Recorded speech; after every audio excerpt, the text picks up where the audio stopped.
Imagine this. It's 3 a.m. Your kids are asleep. The whole street is wrapped in silence. And then, room! A Harley engine screams to life, shattering the night. Not once, not twice, but dozens of times over years. That was my life.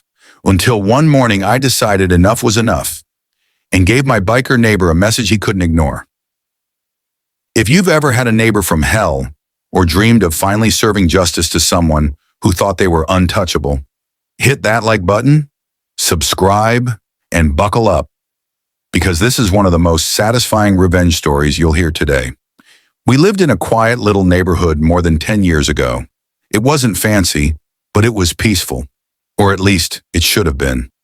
Back then, people didn't have cameras pointing at every front yard, so what happened at night often stayed in the shadows.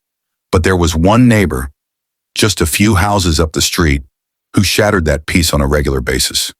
He owned a straight pipe Harley, and if you don't know what that means, let me paint the picture. It's not just loud, it's thunder. It's the kind of engine roar that rattles windows, makes your chest vibrate, and leaves your ears ringing. Now imagine that sound in the dead of night. 1 a.m., 3 a.m., 4 a.m. Didn't matter. Like clockwork, he'd fire it up, rev it full throttle, and blast out of the neighborhood like a maniac. And then, an hour later, he'd come roaring back, full throttle again. At first I thought, okay, maybe it's a one-time thing. But no, this wasn't rare. This became a pattern. Sometimes weeks would go by without a peep, and we'd hope maybe, just maybe, he'd moved on, crashed, or finally come to his senses. But then it would happen again, and again, and again.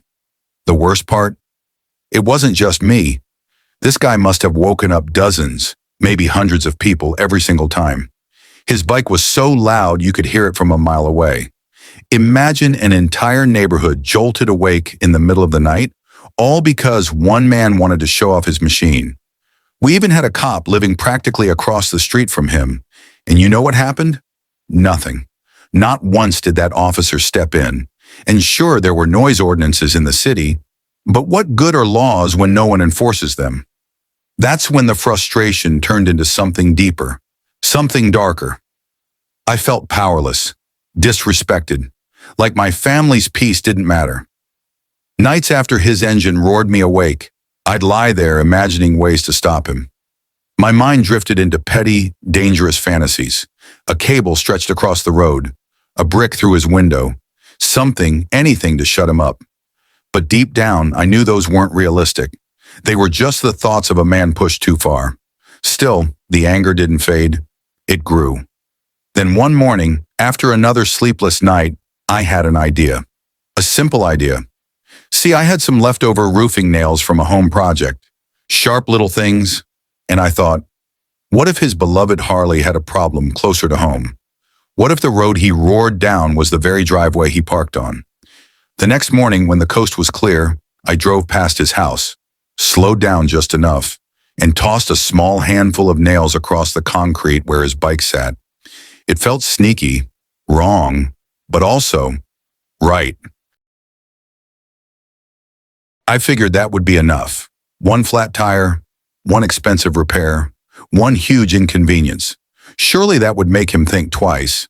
But a week later, guess what? Rum! Same time, same noise, same nightmare. I was livid. He hadn't learned a damn thing. So the morning after his latest midnight joyride, I didn't just toss a handful. I tossed the rest of the box. Dozens upon dozens of nails, scattered across the very driveway where his Harley slept. And this time, he got the message. From that day forward, the nights were quiet. No more roaring engines. No more rude awakenings.